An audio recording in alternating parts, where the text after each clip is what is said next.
that's a tremendous looking trophy. Hello and welcome to Platinum Explosion, number one PlayStation podcast in the Oceanias. My name's John Black. Joining me, as always, Ashley Hobley. Hey, Dylan, excited to be here in a week with actual PlayStation news.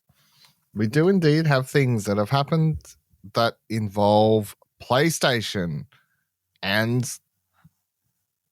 Spider-Man primarily. Yeah. Shocking. Shocking. So we got a couple news stories all around Spider-Man this week. That's mostly going to be it. And then a few rumors that we'll actually talk about because there's some, well, one of them's not even a rumor. One was just a straight up leak and then the other one's a rumor.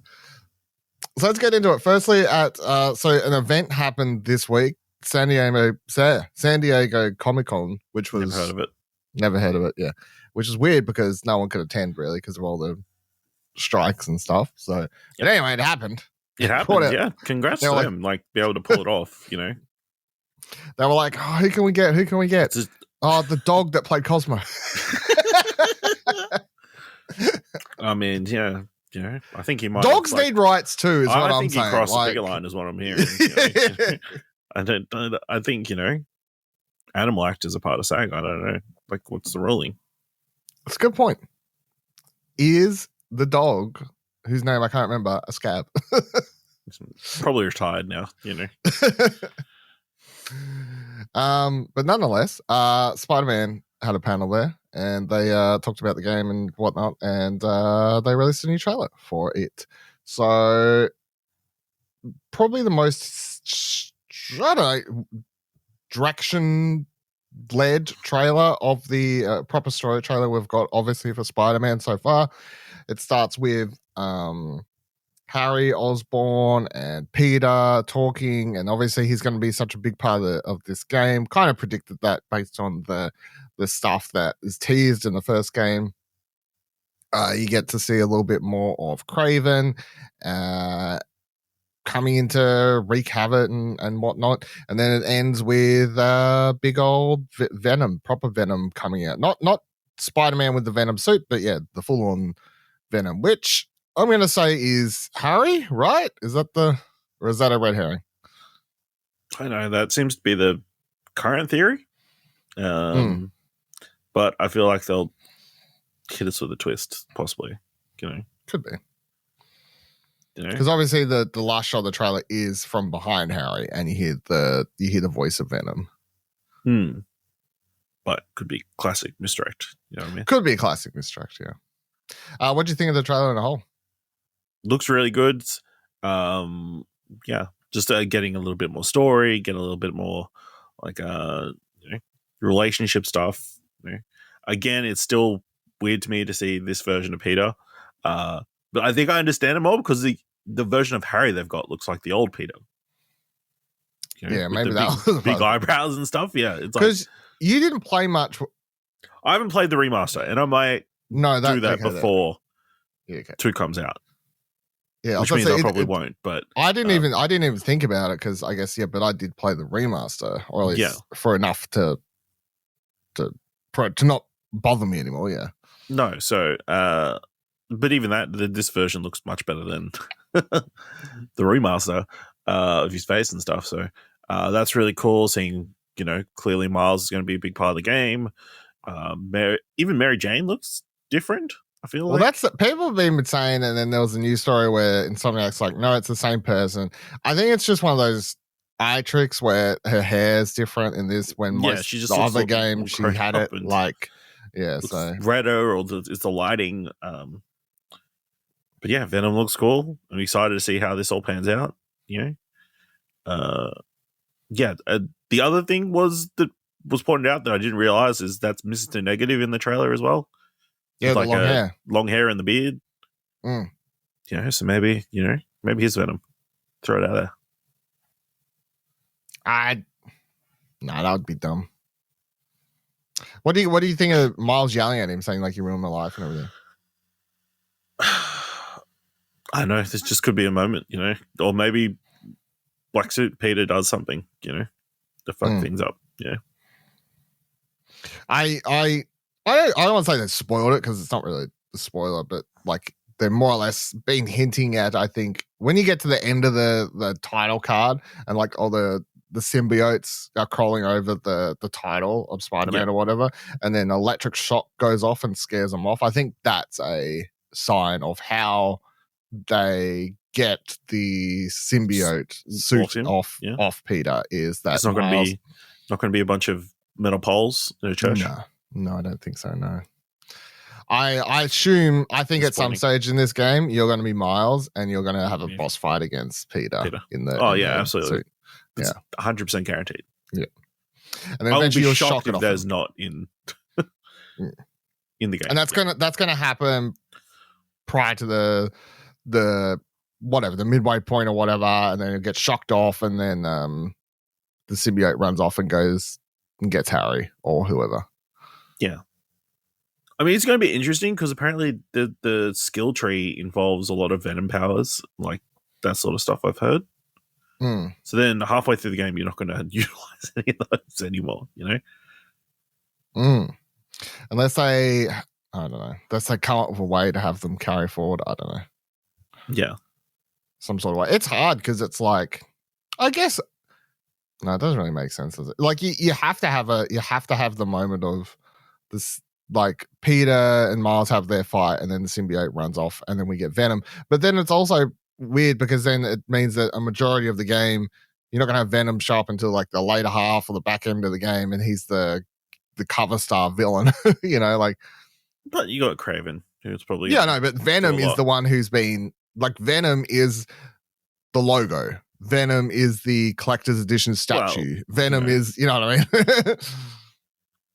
I mean, there are a lot of figures on the last statue that didn't show up till very late in the game. Yeah, no, but arguably Dr. Octopus didn't become Dr. Octopus till the very end of the game. So, all right, fair enough. Yeah. They also announced a custom PS5 for the first time. That we've never had one of these before. Yeah, Xbox pumping out anything and everything to make their console look interesting and people to buy it. PlayStation waiting till Spider-Man 2. Basically, 3 years into before a custom PlayStation. Crazy. The only thing that's annoying is that, so to me, I'm sort of like, just sell the faceplate. Yes, that's what I'm thinking. Yeah. Why are we, I guess that's why they won't, though, because no one will. Unless there's actually things on the console section itself. I don't know why they wouldn't just be a faceplate. Hold on. I'm reading. Hold on. I might have missed this. Hold on. Rereading. No, I'm wrong. Okay. I should have read proper before. PS Blog says, and you'll be thrilled to know that those who already own a PS5 console, you'll be able to purchase these limited edition items separately as individual products if you want. For those of you who have PS5 console with a disc drive, you can purchase the PlayStation 5 console covers, Marvel Spider-Man 2 limited edition. If you own a PS5 digital edition, you can purchase the PS5 digital console cover, blah, blah, blah, blah, blah. And finally, you'll be able to purchase the DualSense wireless controller separately. So yes, I sort of want all those things. Everything except for PlayStation.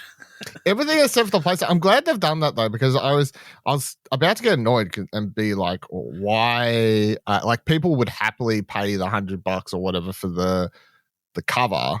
Yeah, but it's sort of like, it's always annoying when stuff like that's an option, and the only reason they don't make it available is because they're like, no, spend $800 instead on a whole new console, even though you've already got one. And it's like, for fuck's sake. So no, that's good. Good guy PlayStation, Good, good on PlayStation, I like these Xbox people make you buy a whole Xbox Series X. Anytime they got something slightly interesting, make it look like Barbie cake. Fucking hell. Do you reckon you're actually gonna get any of this? Oh yeah. Both or just the cover? I think I'd probably depends on how fluid I am at the time. Well, I mean, you've got, I don't know if you're aware, but there is a date for when this stuff releases. You have the ability I could save up. That's a good point. You could save up. I don't tell you how to be an adult, but you could. Yeah, maybe. I definitely want that controller. That controller looks very cool.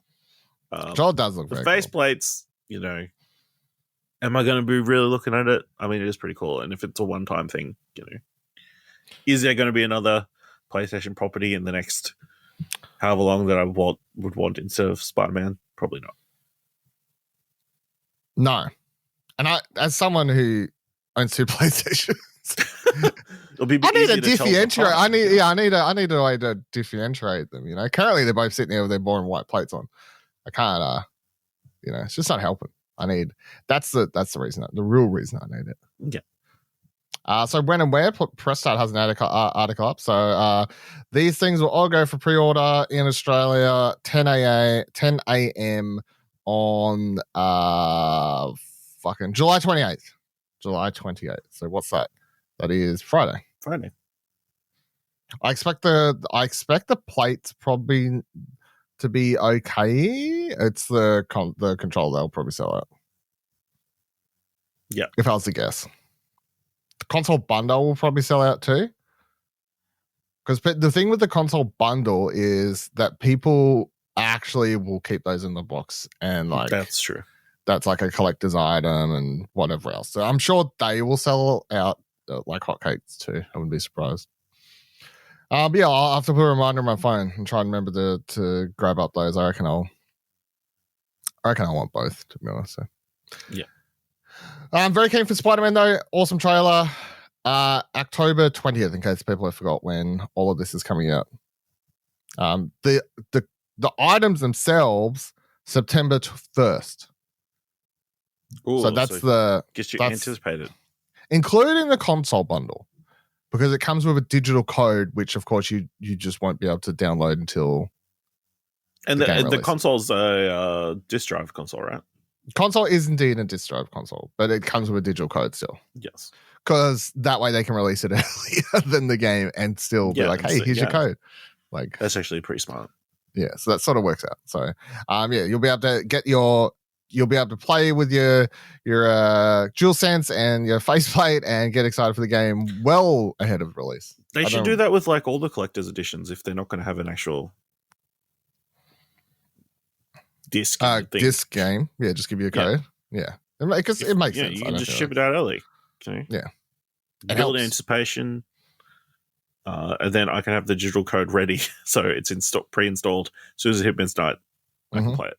Well, I reckon if you redeem it from September 1st, it'll just redeem it as a pre-order anyway, I assume. Digital, thing. So, get on that, because then also all those people who come in to get the collector's editions are not there when you want to go pick up the game. Yeah, and that's like half the people who take up a lot of time. Yeah. Everyone else is just trying to quickly grab the game, and then all these people having the EB Games workers having to head out back to grab these fucking console bundles and whatever. Just get a trolley and strap it on the back of the customer so they can take it back to their car. Really making it a longer, like Death Stranding style. Why not? All right, let's talk about leak. Press Start writes the PlayStation Project Q handheld was already out in the wild, and a heap of photos and videos have leaked. In a surprisingly significant leak, it seems somebody's got their hands on PlayStation's upcoming Project Q handheld early. So early, the thing doesn't even have a name yet, and subsequently leaked a heap of new and unannounced details. We've frequently reported on leaks from Zuby_Tech in the past, and have struck once again with videos and images of the device posted on Twitter that reveal a whole lot more about the streaming-focused handheld that Sony probably wanted the world to know, that Sony probably didn't want the world to know just yet. For example, it seems the operating system is in fact based on Android and not a completely custom OS. It's certainly going to make the device seem a little more viable for power users if it proves to be the homebrew seen early on. The image also gives us a best look at the device, which melds the successful DualSense controller form factor with an 8-inch tablet sporting a 1080p screen and Wi-Fi to enable PlayStation Remote Play when connected. Seemingly, the primary focus is this particular device. It certainly looks as large as you'd expect something with that size of display, sandwiched between two halves of DualSense, but looks comfortable enough to hold. Very weird that this is leaked when it doesn't even have a name, release date, like anything like that.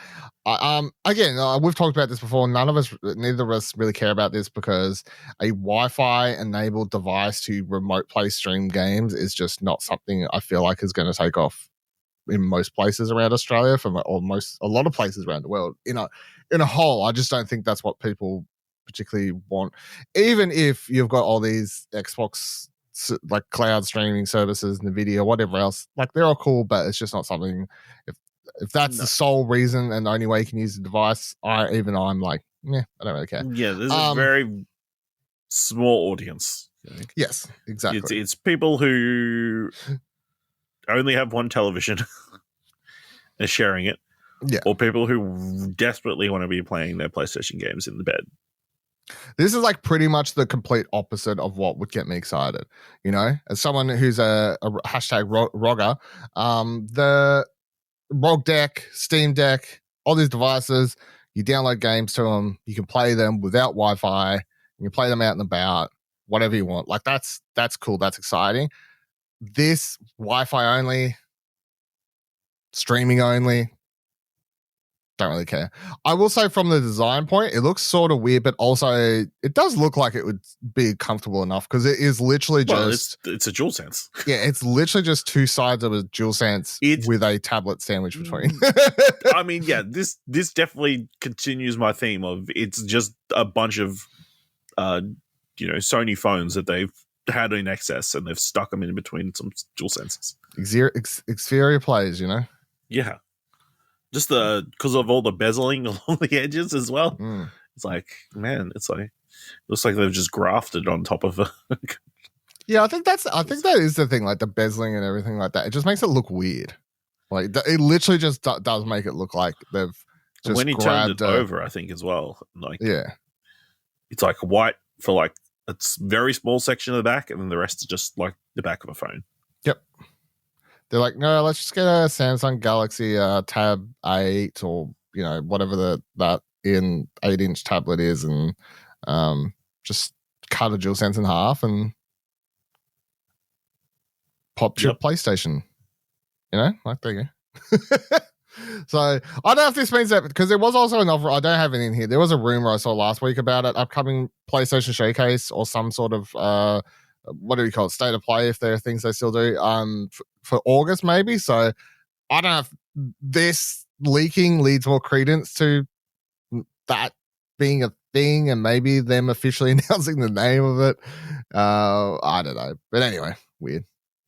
All right. Sorry, I just looked at the thing being opened on the back. And it none of the screen stuff is inside. So they've just put like the screen on top of. Clearly, they've like stolen it from a factory or whatever. It's in China or Japan. Oh yeah, it's 100% stolen. Like it's falling off the back of a truck. All right, Push Square. Rumour, PlayStation 5 Pro release date reportedly slated for November 2024. Sony will reportedly release an upgraded PS5 Pro hardware model in November 2024, according to a report from Tom Henderson, who successfully leaked PlayStation's hardware plans in the past.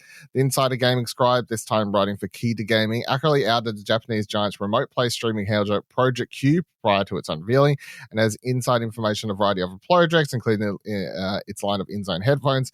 Internally, the platform holder is purportedly referring to its supercharged system as Project Trinity, which aligns with other Matrix-inspired codenames used in the past, like Neo for PlayStation 4 and Morpheus for its original PSVR. The PS5 Pro has apparently been in active development since 2022, with most studios allegedly scheduled to receive dev kits by November 2023 at the latest. That's all ahead of a reported November 2024 launch.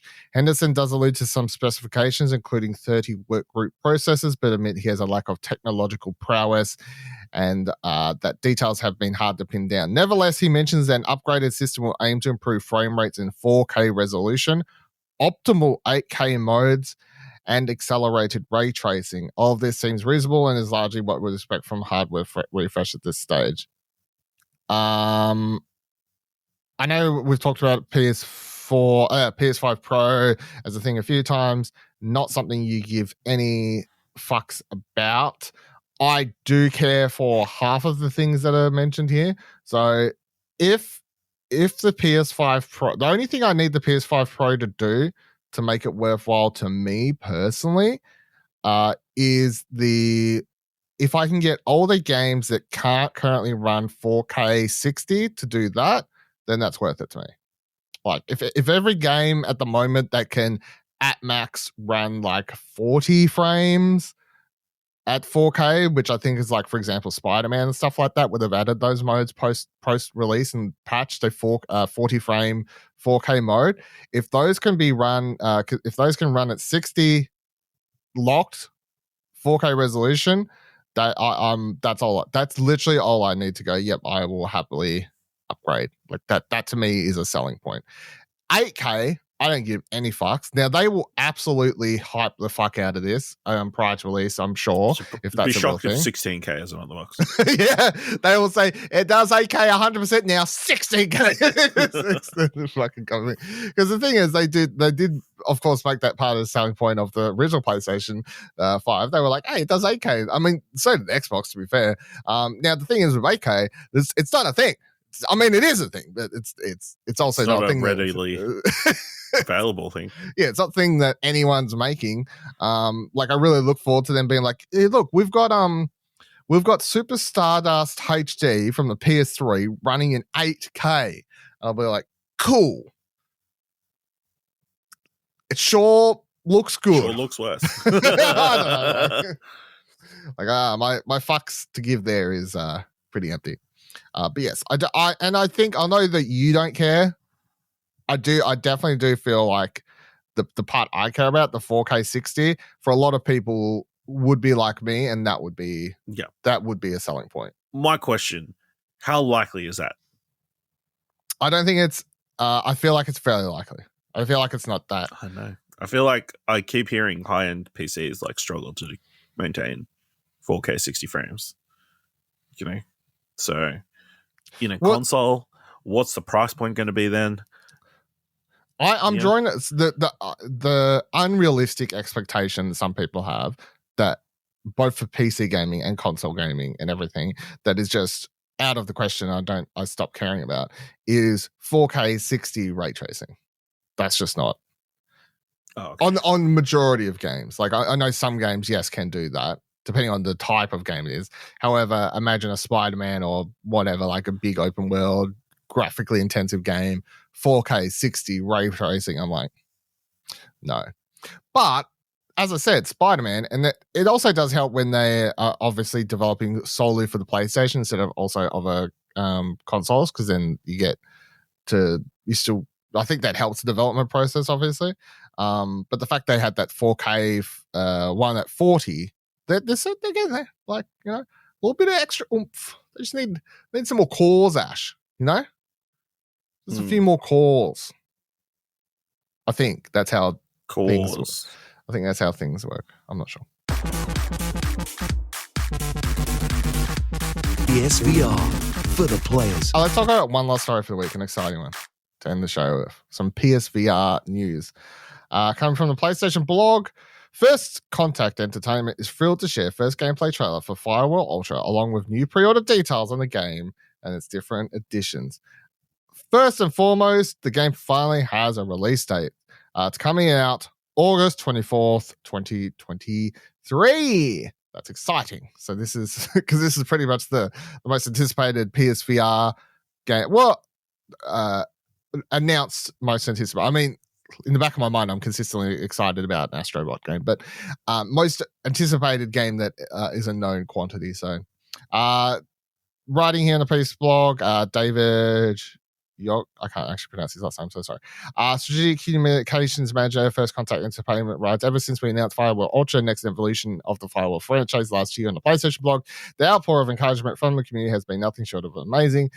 The pure excitement and all your comment messages, tweets, and posts of us even more motivated to make the game as great as it can be. So new trailer got popped out. Game looks really, really good. It had, especially for a VR game, I think the trailer is actually sort of one of the better ones I've seen for a VR game, where it just when they're in the gameplay part, of course, it doesn't look like a normal like Call of Duty first-person shooter because the gun, like where it sits, is just not, and the way it moves doesn't move like a normal shooter, obviously, because it's a VR game. But I'd say like visually and everything, like the amount of on-screen particle effects and like muzzle flash and like explosions and whatnot happening in this game is quite a lot. Like it's quite intensive for a VR game, I say. Continuing here, they wrote, Firewall Ultra puts the next-gen VR features embedded in the PlayStation VR front and center to deliver a compelling and immersive first-person shooter experience.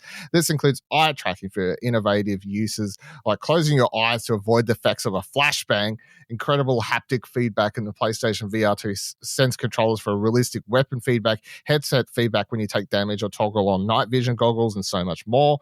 Firewall Zero Hour players know how much we continue to support and build on the game after launch and that we value feedback from our community, so we'll be looking to explore adding more content such as new weapons, contractors, maps, additional game modes, and possibly manual reloads post-launch. Keep an eye out for our operation calendar and more info on the post-launch plans, etc., etc., etc. We've also overhauled the game's internal infrastructure with an immersive social lobby area and shooting range in our safe house between game sessions, dedicated servers to help minimize drop network connections, and new best of 3 round based player versus PvP format, which will have you spending less time waiting and more time playing.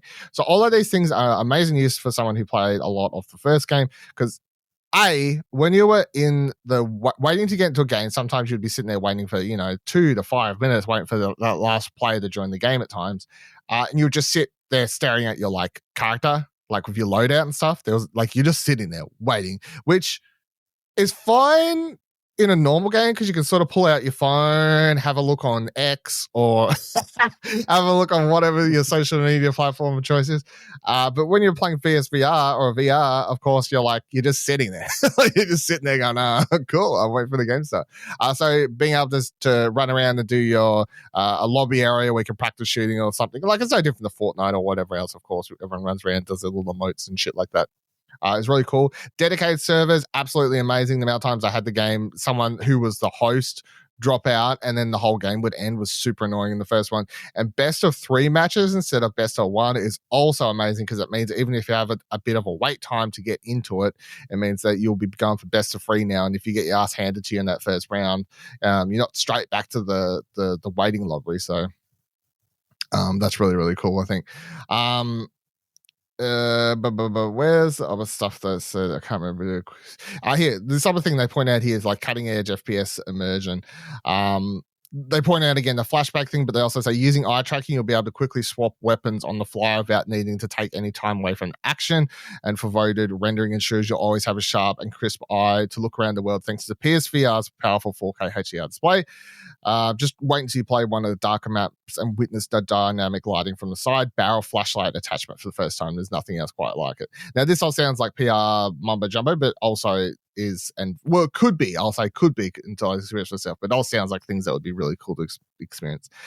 Finger touch detection and adaptive triggers elevate things even further. Then you feel the different resistance levels of each weapon on your hand. Pulling the trigger of a pistol is completely different from the trigger of a sniper rifle, and experience intense haptic feedback of a shotgun is incredibly visceral. Using the PlayStation VR 2 Sense controllers, you'll be able to flip a knife across your fingers for stealth takedowns, or simply show off this nimble hand movement to friends. You can even make realistic hand signals and silent commands to team members for better tactical realism and interactivity. The PSVR Sense controllers make for an incredibly immersive game experience. We leverage the amazing hardware features of PlayStation 5 to make it easier than ever to join your friends. If you see your friends in a game of Firewall Ultra, you can quickly hop directly into the squad immediately from the card in your PS5 game base. So that's always a handy feature as well. They've got a pre-order bonus up if you would care. Get Operator Pass with some gun unlocks and skins and all that typical sort of stuff. But really exciting. I'd say if you have PSVR, this is it's something that I'd say. Hopefully, it would be great if there was a trial or something for this. I don't know, because I feel like the overall problem with this game is, although it is a tactical shooter, you don't you can choose your level of how hardcore you want to play any of these sort of tactical shooters. And I definitely feel like that it would be good for people who maybe watch the trailer and be like, that's not for me. At least be able to jump in for an hour and give it a go. But I'm of course excited to get hands on with Firewall in August. So it's basically a month away from basically a month away from now, literally. So yeah, exciting. What do you I know you don't have the VR2 or whatever, but yeah, hearing about reading all those features, if you had one, do you reckon you'd want to jump in and give this a go? I mean, yeah, if I had one, I'd give it a go because obviously it sounds like it's the premier, first-person shooter in VR. So, yeah. You see what I Excited mean? for you. Flicking through the trailer, like, do you, like visually? I mean, like it kind of looks like a first-person shooter. So I mean, yeah, but like I don't know, just like the effects and stuff. Like it's just like yeah, I mean, like it looks the very flashbang good. goes Like, off, it and looks maybe not Call of Duty, but no, but for a VR game, for the a VR game, lighting, pretty even like close, seeing yeah. like a flashlight come around a corner. I feel like there's just Yeah. a lot of small details in here that I'm really Yeah. looking forward to experiencing in the full headset. Yeah. Are you going to be seeking out like a aim controller replacement? No, they've got nothing for it. Like Yeah. they've built the thing is, and I'll see what it's like because obviously I played the first one all with the aim controller, even though it wasn't mandatory. So that's the thing. So not everyone will have the same experience. You could have just played it with a DualShock. But they built as I talk about in this article a million times, they built the entire game around the Sense controllers. So hopefully because of that, it'll feel a little bit different at first, but if not more immersive because of the way those features integrate to the game, which will be cool. All right. That will do it for this week's episode of Platinum Explosion. Let us know any comments, questions, concerns, things you're excited about that we've talked about, Spider-Man, Firewall Ultra, whatever else. You can do all that by fucking explosionnetwork.com/Discord takes you to our Discord. explosionnetwork.com/Twitter takes you to our X page. And if you'd like to support the show, head on over to explosionnetwork.com/support where you can donate as little as $1 to help keep the podcast mic and website running. Until next week, remember, I will be streaming sometime in the future Fast and Furious Spy Races because I got the online trophies. So that will be my 400th platinum. I did that last week pretty much after we got off recording, downloaded the game, got the online trophies. Yeah. I saw somebody else got the platinum in it. So really? Yeah. Yes. So that will 100% be my next platinum and look forward to me announcing when I'll do that. Maybe this week. We'll see. Anyway, remember, every trophy counts.